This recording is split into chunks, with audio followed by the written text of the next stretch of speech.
Guys, good evening. Welcome back sa aking YouTube channel. For today's video, check natin ang 2025 Honda Civic 2.0 RS EHEV CVT Canyon River Blue Metallic. Guys, ito yung top of the line variant ng ating Honda Civic. Kanyang price is 1,990,000 pesos. So tour ko na kayo ngayon sa ating featured unit for today.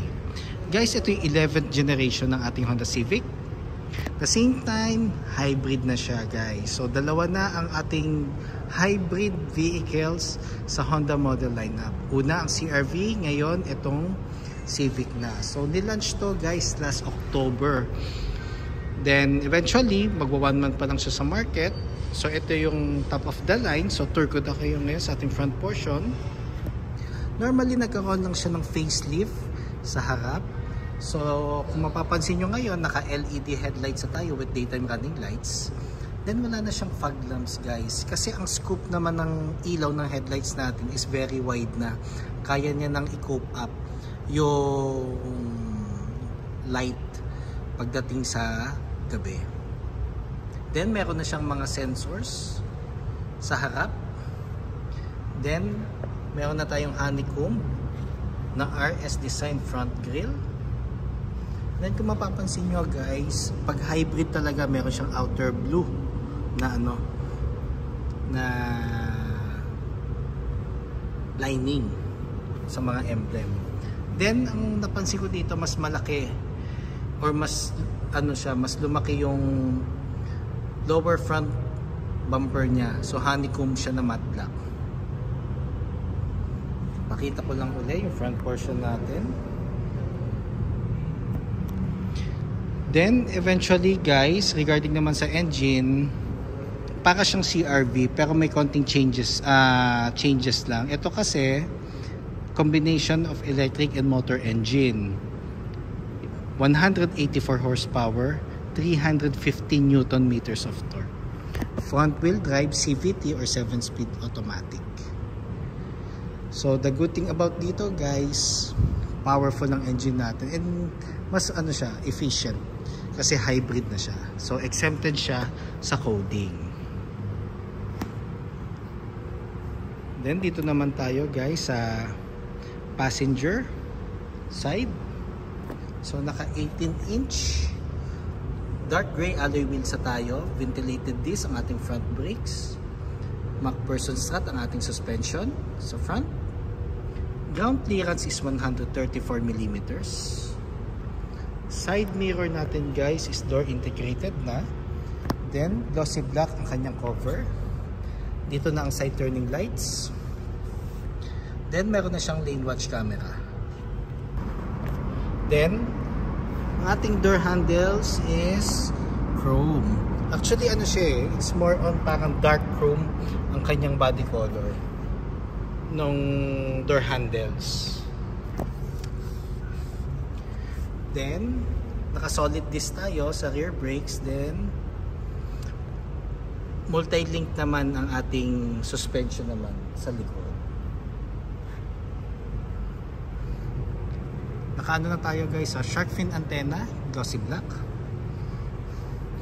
Then ang mga pillars natin sa windows is glossy black na din.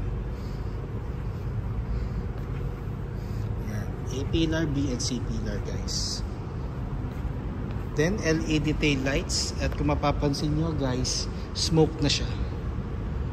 Mas darker siya compare sa mga tail lights ng ibang model lineups natin. Then meron siyang duct type spoiler na glossy black.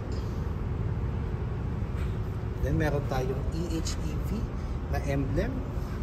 Then meron tayong reverse camera and 4-eye backup sensor. Regarding naman, guys, sa ating compartment,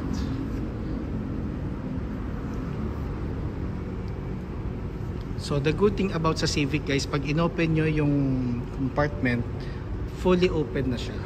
Hindi mo na siya kailangang iangat pa. Then regarding naman sa compartment, guys, 493 liters of cargo space.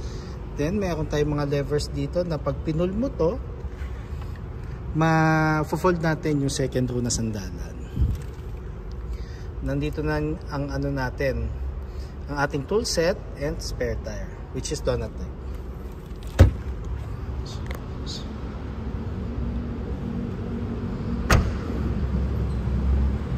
Makita ko lang yung driver side, guys. So gasoline operated pa rin siya, guys. So ang kanyang fuel tank capacity is 40 liters, guys.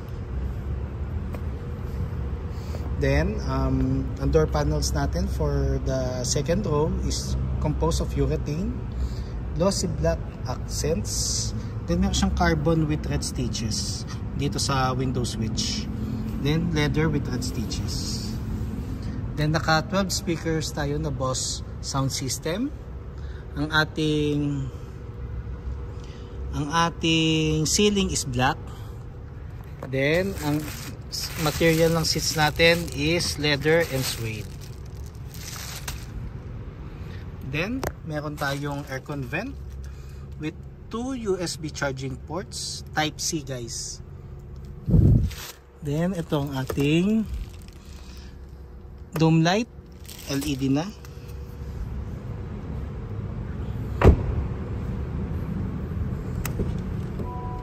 Pakita ko na yung ilaw, guys. Grabe, di ba ang ganda? Mapapansin yung scope. Kaya hindi mo na kailangan gumamit ng fog lamps. Then naka power seats tayo, guys. Then meron siyang ambient light dito sa gilid. Same goes doon sa passenger seat. Then window switches niya, guys. Window lock, left or right adjustment ng mirrors. Ito yung pag-adjust or knob. Central door lock, window switches. Then parang carbon type with maroon accent. Ayun yung nabago sa interior. So the same naman siya with the previous model, kasi ang pinaka change lang talaga is yung bumpers, tsaka nadagdagan ng sensors front and back. So tilt and telescopic din, guys, ang ating steering wheel. Pwede ko siyang i-forward, backward, up and down. So saka ko lang, guys. Full digital panel na tayo, colored, guys. Saka ko lang ang headlights. So sa steering wheel naman, guys, off ko lang. Leather cover na siya with red stitches. Then audio control with hands-free telephone assist. For Honda Sensing and Adaptive Cruise Control, ito ang ating busina. Paddle shifters, minus and plus sign. Then for the headlights. Then for the wipers, push start button na siya.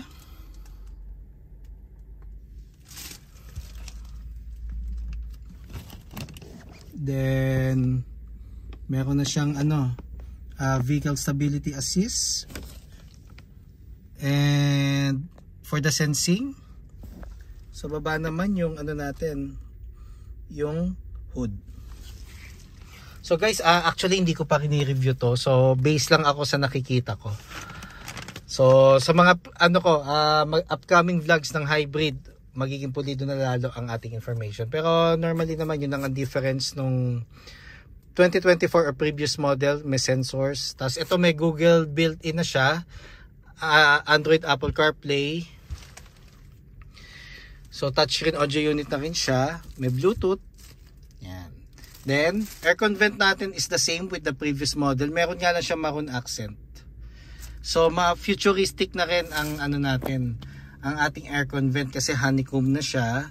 So si CR-V at si Civic lang ang may ganito palang design na aircon vent. Then regarding naman sa aircon knobs, same route pa rin naman siya with the previous model. Dual zone air conditioning na siya. Then 2 USB ports, charging and mirroring type C, power outlet, wireless charger port. Then ang maganda dito yung transmission, guys, kasi glossy carbon type. Then park, reverse, neutral, drive. Kasi meron na tayong drive mode guys. Sports, normal, and econ. Then meron na tayong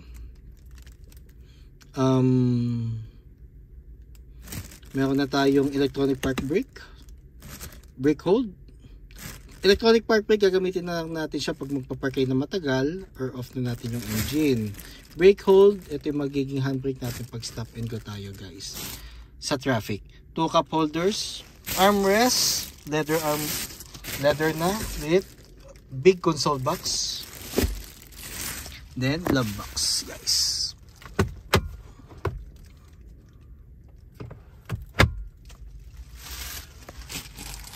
Then visors natin guys, dito lang maano.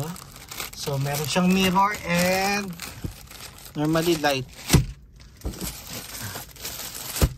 Then ang ating map light is LED na. So guys, yun lang, quick review lang naman to. So just in case gusto nyo makita yung actual unit, inform nyo muna ako guys kasi limited pa yung units. So yung mga dumating na unit, so mga darating na units like ito kasi naka-allocate na. So for release na siya. Then if ever guys, just in case you have any concerns regarding cash discounts, low down payments, parts inquiry, service appointment, or even bank display for our bank partners, feel free to call or text 0906-386-8937 or visit me at 598 EDSA East Grace Park, Caloocan City, and look for me guys, syempre, Ross Oliver Cruz, ang inyong friendly sales manager here at Honda Cars Balintawak. Looking forward to meet you here guys and render my services to you. Kindly subscribe na nga rin pala sa aking YouTube channel para maging updated sa mga susunod na videos.